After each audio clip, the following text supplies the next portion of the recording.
Hello, welcome to Moon and Fire. I'm Emily Bailey, founder of Whole and Wild, where I guide women back to their sacred wisdom through ritual and cyclical living. This is a sacred space for your whole self to be here. Your wisdom, your shadows, your longings, and your fierce power. Remember the sacred cycles. Reclaim your radiant fire. Unleash your intuitive magic. Welcome home, sacred woman. Let's begin. Welcome back to our exploration of what it means to shift from management to stewardship. In our previous episode, we looked deeply at what I call the management trap, that tendency for so many of us to control, to orchestrate, and to micromanage our way through life. We explored how this management mindset creates tension in our bodies, it disconnects us from our cyclical nature, and it often stems from deeper fears of inadequacy and isolation. We also introduced the concept of stewardship, a fundamentally different way of engaging with life that creates conditions for thriving rather than controlling outcomes. We looked at Robert Greenleaf's servant leadership framework and began to understand the difference between the egocentric leader, the patronizing leader, and the servant leader. Before I move forward, I want to be really deliberate about saying that I've created some really great resources for each episode. They're the resource guides, and they're available in the show notes. So I want to make sure that you have access to those. If you don't want to take notes, if you're driving, feel free to grab those and they'll give you everything you need. So today we're going to take this exploration a little bit further by talking about how stewardship manifests through our cyclical nature. We're going to talk through each phase of our cycle, the Crone, the Maiden, the Mother, and the Wild Woman, and how each one offers unique wisdom in the practice of stewardship. We're also going to dive into practical, tangible steps that you can take to shift from management to stewardship in your daily life. I've been sitting with these ideas deeply in my own practice, watching how my tendency to manage rather than steward shows up in different ways throughout my cycle. I've been experimenting with the practices that I'll share with you today, and I've been amazed at how even small shifts towards stewardship help create profound changes in my relationships, in my creative work, and in my sense of connection. As you listen today, I want to invite you to approach this exploration with openness and curiosity. Notice what resonates in your body. Pay attention to areas where you might feel resistance or fear. Honor wherever you are in your own journey of reclaiming stewardship as a way of being. And remember that this isn't about perfection or immediate transformation. One of my favorite tips and phrases from when I was going through coach training is that it's not about perfect execution right away, it's about rapid recovery. So catching yourself, oh, there I am again in management mode. Okay, I want to recover. Oh, there I am again. I'm getting more and more quick at my recovery. And that actually builds a beautiful practice of stewardship over time. So it's about creating small openings for a different way of being to emerge. Every time you practice one of these steps, you're strengthening your stewardship muscles and creating more space for your natural wisdom to flow. Let's begin by exploring how stewardship looks and feels different through each phase of our cycle.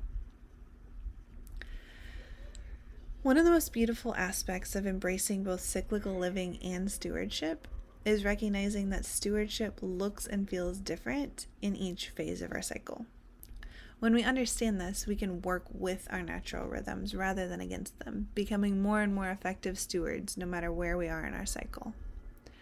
Let's explore how stewardship manifests through each of the 4 phases we discussed in the last episode. So stewardship in the Crone phase, which again is our inner winter, takes on a quality of deep listening and wisdom gathering. This is again when the veil is thin between the conscious and the unconscious, and when our intuition is speaking the most clearly, when our bodies naturally turn inward. As stewards in the Crone phase, we honor what needs to die, what needs to be released, and what is completing its cycle. We create space for the emptiness that precedes new creation. We allow ourselves to rest deeply, knowing that this rest is not for indulgence, but essential medicine. Management in Crone phase often looks like pushing through bleeding time, ignoring your body's signals, overriding fatigue, and maintaining business as usual. It's the voice that says, I don't have time to slow down, I'll rest later. Stewardship in the Crone phase looks like creating sacred space for retreat, even if it's just for moments throughout the day. It's honoring the natural inward pull, and it's trusting that this time of apparent non-productivity is actually essential for the seeds of new vision to form. In the Crone phase, we steward through our presence more than our action. We hold space. We listen. We allow what's no longer serving to be composted into wisdom. We practice the art of sacred surrender.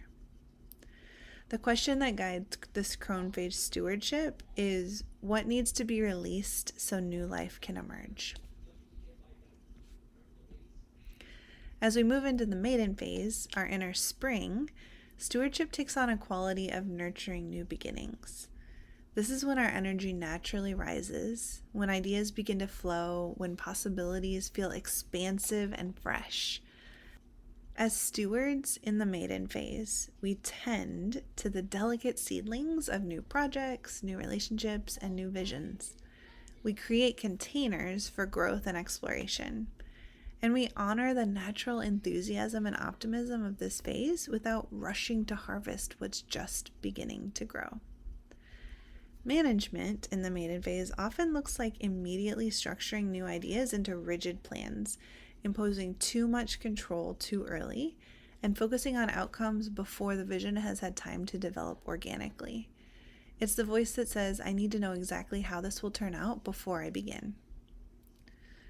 Stewardship in the Maiden phase looks like creating fertile conditions for new growth, providing just enough structure to support but not constrain, and remaining curious about what wants to emerge. It's honoring the fragility and potential of beginnings. In the Maiden phase, we steward through gentle encouragement and protection of what's new. We create safe spaces for experimentation. We celebrate small signs of growth. We practice the art of hopeful patience. This question that guides the Maiden phase stewardship is, what conditions will help this new growth flourish? When we enter the Mother phase, our inner summer, stewardship embodies a quality of facilitating connection and collaboration. This is when our energy reaches its peak, when our capacity to nurture and manifest is strongest, and when our natural magnetism draws others to our vision. As stewards in Mother phase, we bring projects to fruition through collaboration rather than control. We create platforms for shared wisdom to emerge. We honor the abundant energy of this phase while remaining mindful of not depleting our resources. Management in Mother phase often looks like taking over and doing everything yourself, micromanaging details and focusing solely on production at the expense of relationship. It's the voice that says, if I want it done right, I have to do it myself. Stewardship in Mother phase looks like creating opportunities for everyone to contribute their gifts, celebrating collective achievements, and maintaining connection even amid productivity. It's honoring the power of we rather than just I. In the Mother phase, we steward through facilitation and amplification. We create bridges between people and possibilities. We nurture connections as carefully as we nurture outcomes. We practice the art of abundant collaboration. The question that guides the Mother phase stewardship is, how can I create conditions where everyone's gifts contribute to our shared vision? As we move into Wild Woman phase, our inner autumn, stewardship develops the quality of truth-telling and discernment. This is where our intuition sharpens dramatically, when our capacity for seeing clearly increases, when our tolerance for the inauthentic diminishes.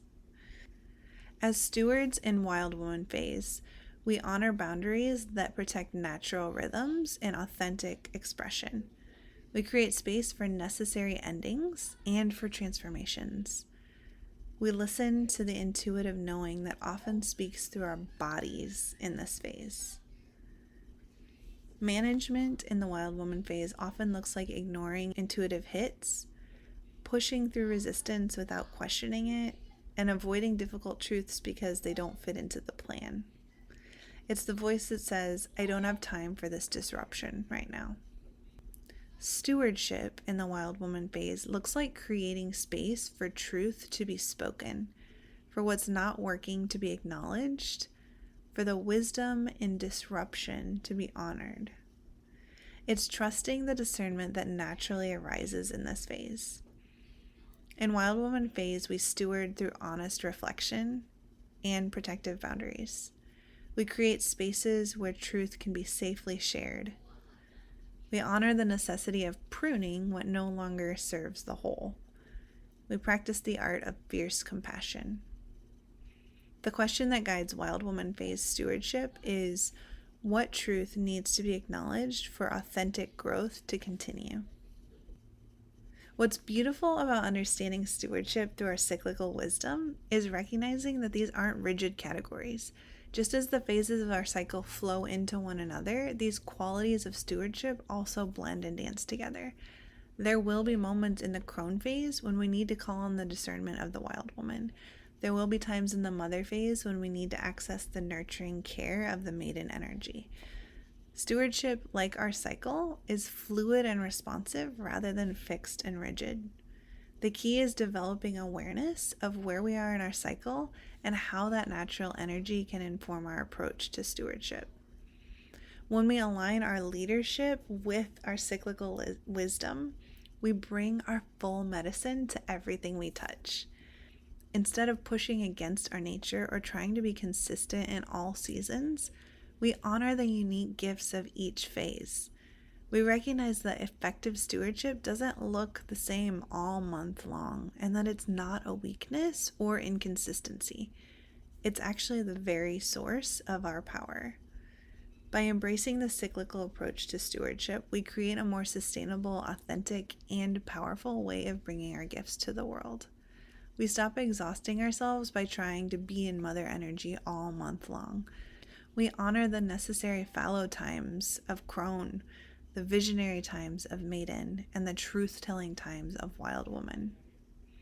This is true feminine leadership, not mimicking linear solar patterns of consistent output, but embracing the cyclic lunar wisdom of ebbing and flowing, each phase with its own medicine and power.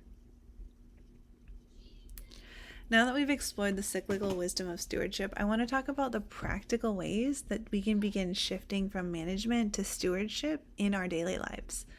These practices are simple, but they're actually really profound, and they can be implemented no matter where you are in your journey or what phase of your cycle you're experiencing. Remember that this transition isn't about perfection or immediate transformation. It's about creating small openings for a different way of being to emerge. And every time you practice one of these steps, you're strengthening your stewardship muscles and creating more space for your natural wisdom to flow. So the first practice that I've found to be absolutely foundational is called the body awareness practice. And that's because our bodies are such powerful teachers in this journey. Our bodies know the difference between management and stewardship, even when our minds are still catching up. When you notice yourself in management mode, that clenched jaw, those tight shoulders, the contracted belly, pause for just a moment. Place one hand on your abdomen and consciously soften.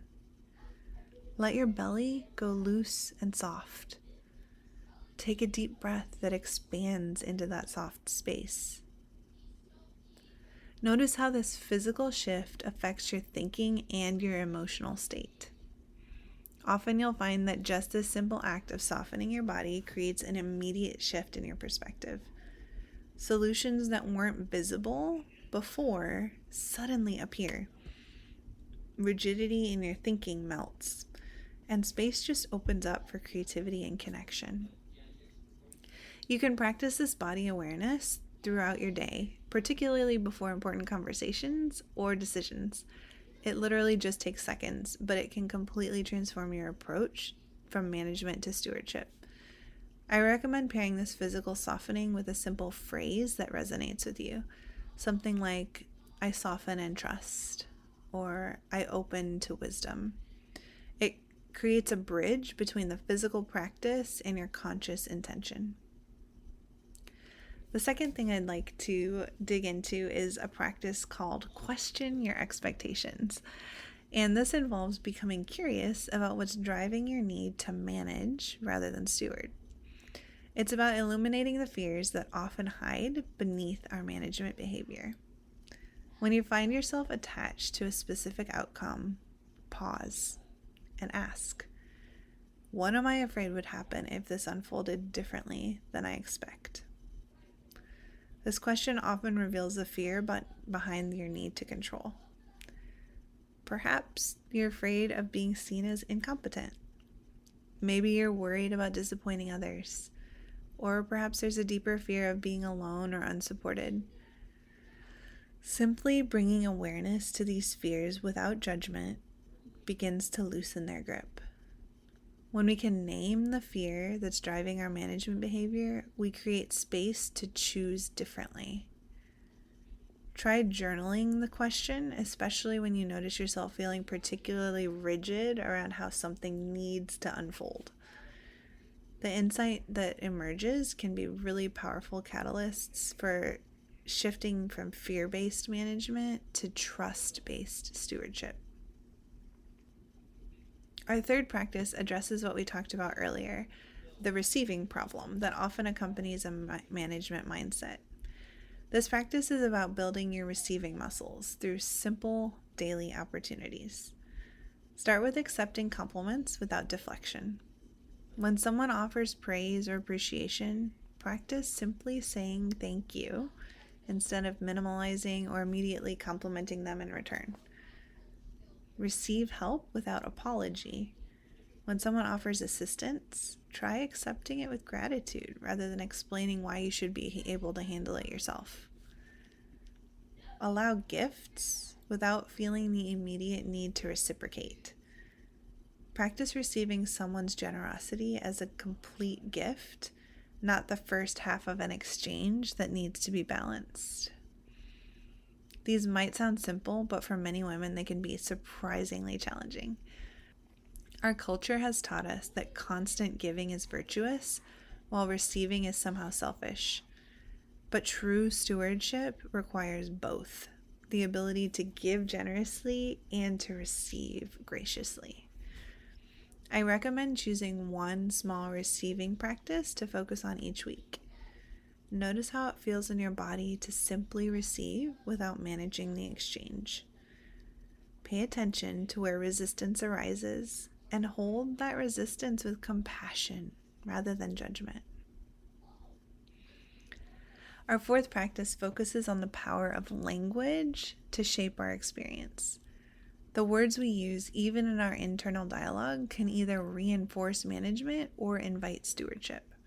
Begin to notice when you use phrases like, I need to make sure, or I have to control, or it's my responsibility to fix, or if I don't do it, no one will. These often signal management thinking. Experiment with alternatives like, I'm curious to see how, or I'm creating space for, I'm trusting that, I'm inviting others to. These simple shifts in language open up possibility where there was once only constraint. It creates room for others to contribute and unexpected gifts to emerge. Try bringing this awareness to both your spoken words and your internal dialogue. You might be surprised at how often management language has become your default and how liberating it actually feels to choose different words. Our final practice involves creating what I call trust-building experiments. Small, low-stakes situations where you deliberately step back from managing and observe what unfolds. Like muscles, our trust grows stronger with regular exercise. But we don't start by lifting the heaviest weights. We begin with what feels manageable and gradually increase the challenge. Here are some examples of trust-building experiments that you might try. If you normally plan family meals for the week, invite your partner or your children to plan one day's menu without your input. If you typically manage a work project down to the finest detail, choose one aspect to delegate completely. If you usually orchestrate social gatherings, invite someone else to take the lead on the next one.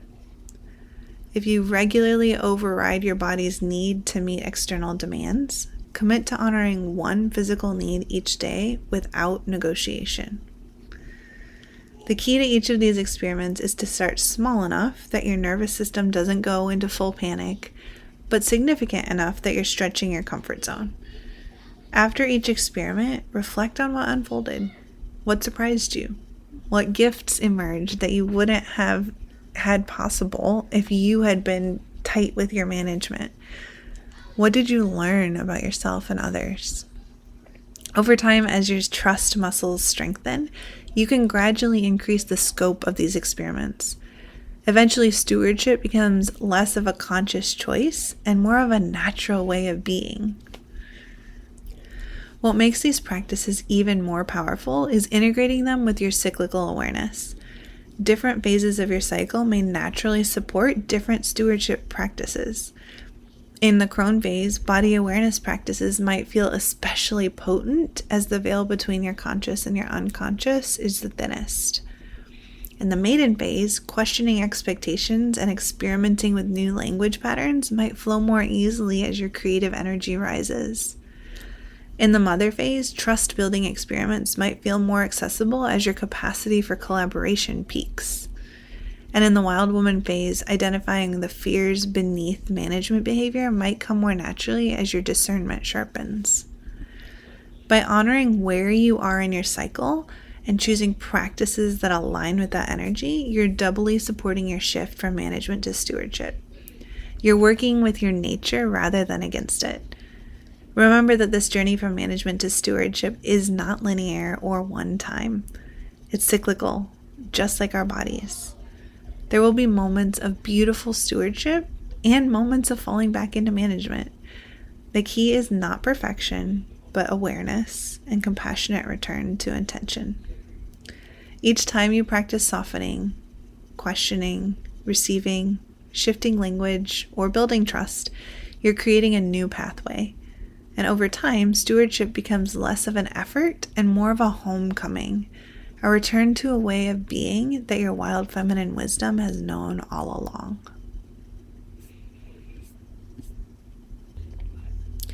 As we begin to close our exploration today, I want to share what I consider the beautiful paradox at the heart of stewardship.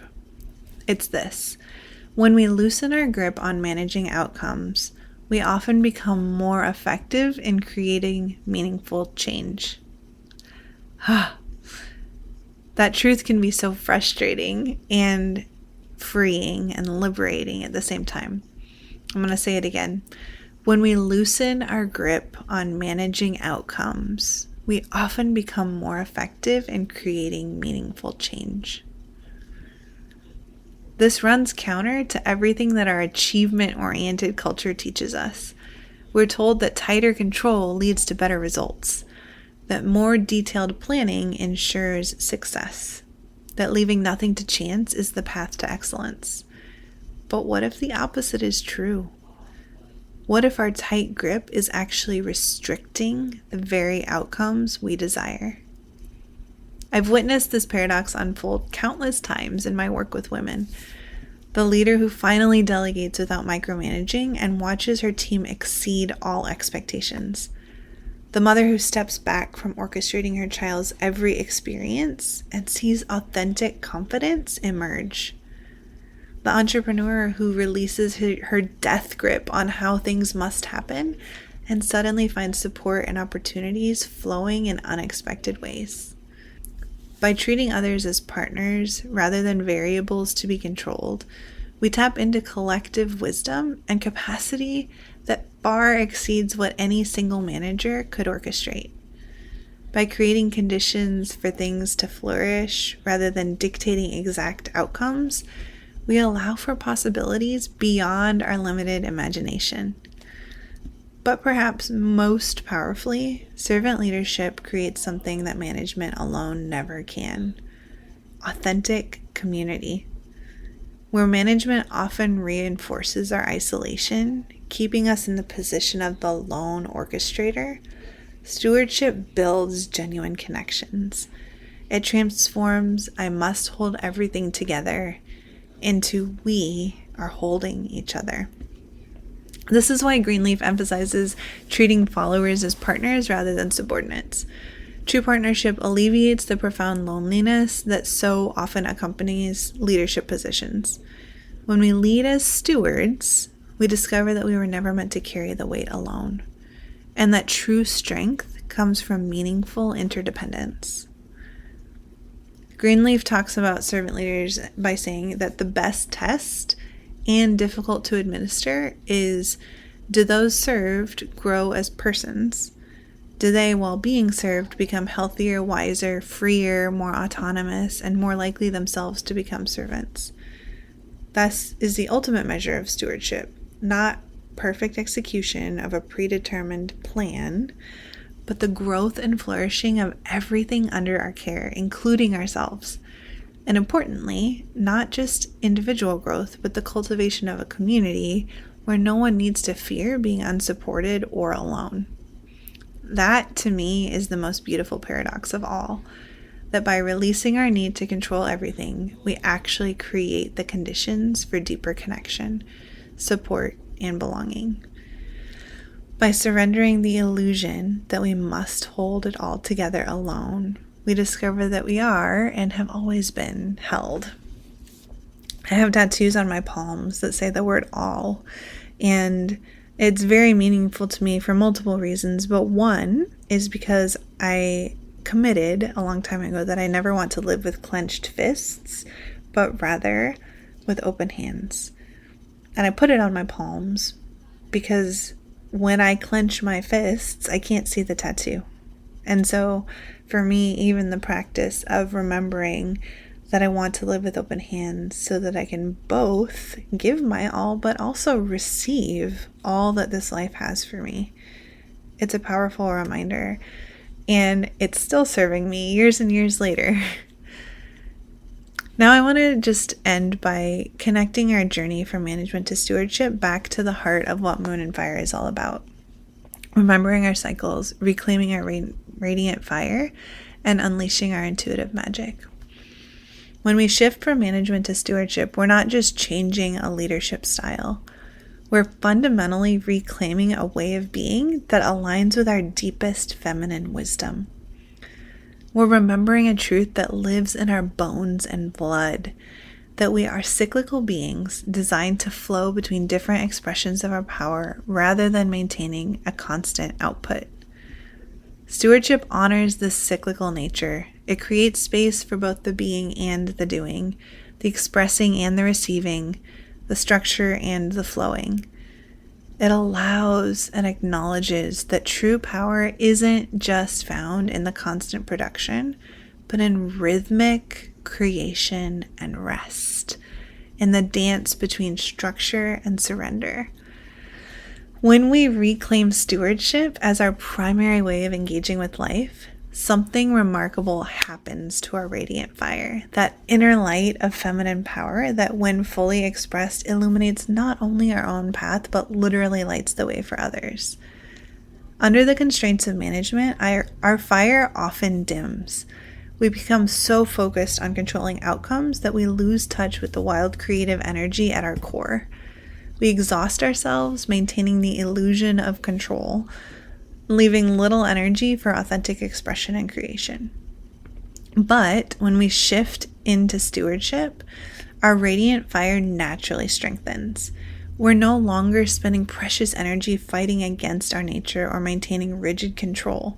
Instead, that energy becomes available for expression, creation, and service. Our light can shine more brightly because it's no longer obscured by the smoke of constant management. This is what I mean by reclaiming your radiant fire. It's not about forcing yourself to become more visible or productive.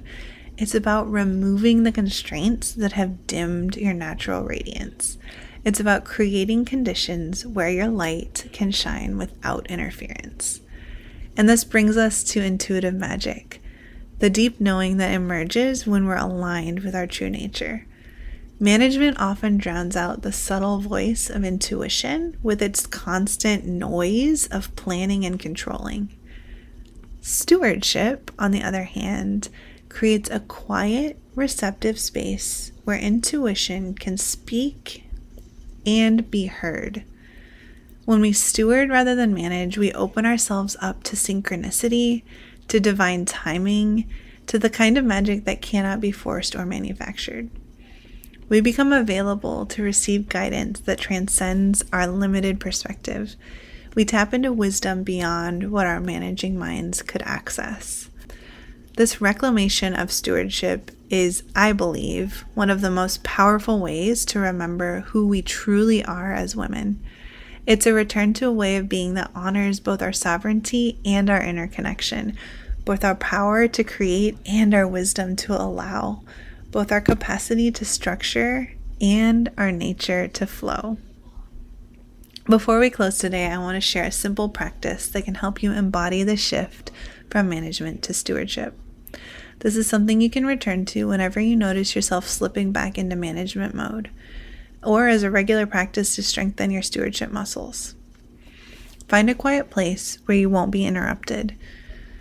You'll need a candle, a bowl of water, and if possible, access to the earth, either through a small bowl of soil, a potted plant, or even just the ability to step outside briefly. Begin by lighting your candle, representing your radiant fire. The authentic power that emerges when you're aligned with your true nature. Take 3 deep breaths, feeling your feet connecting to the earth beneath you. As you breathe, allow your belly to soften and become loose. Feel any tension in your shoulders, your jaw, or your hands begin to release. Place one hand on your heart and one on your lower belly.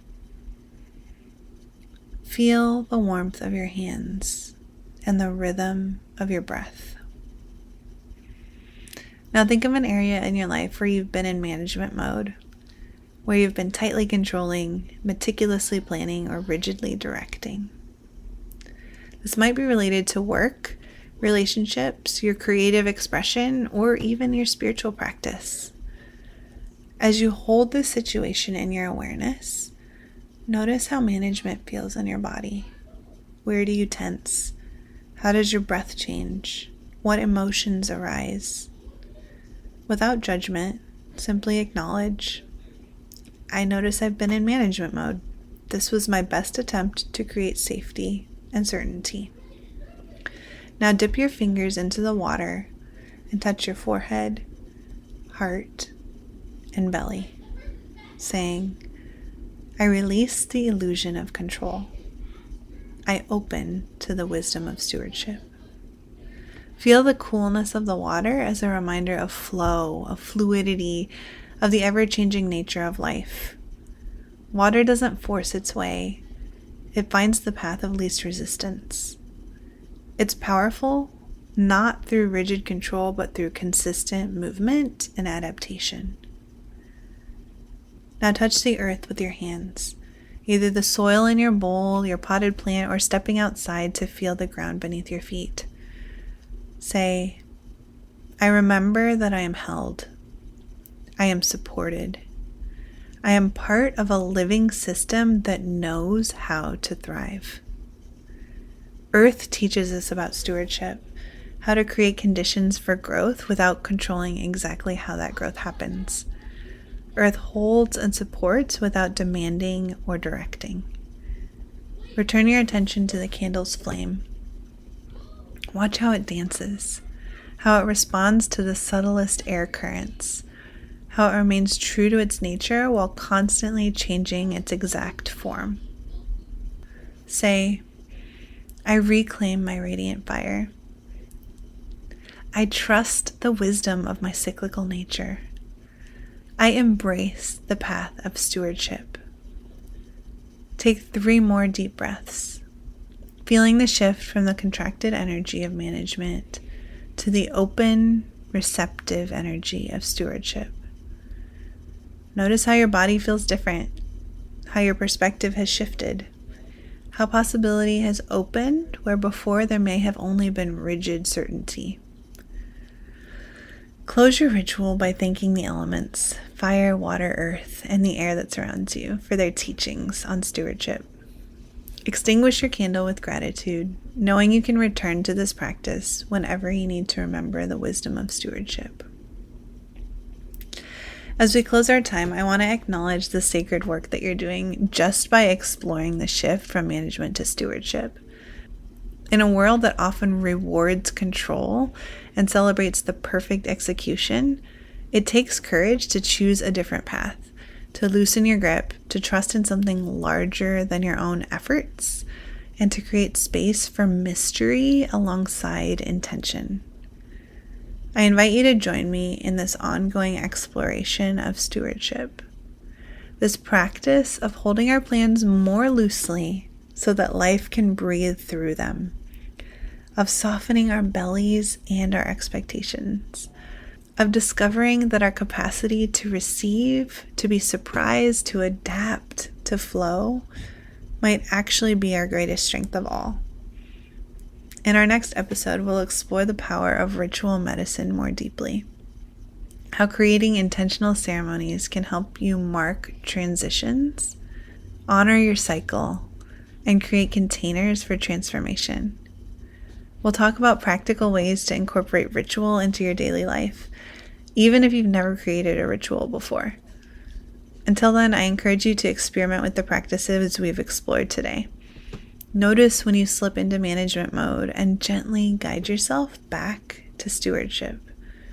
Remember the rapid recovery that I talked about. It will get more and more rapid as you practice this shift. Pay attention to how your body responds differently in each state. And be curious about what becomes possible when you loosen your grip just a little. I'll leave you with this question to carry with you. What might become possible in your life if you allowed yourself to steward rather than just manage? As you move through your days, may you remember that your cycles are sacred. May you trust the wisdom that lives in your body. May you honor both your quiet moments and your fierce fire. May you flow with grace in all your seasons. Remember the sacred cycles. Reclaim your radiant fire. Unleash your intuitive magic. Thank you so much for being here, sacred woman. Until next time.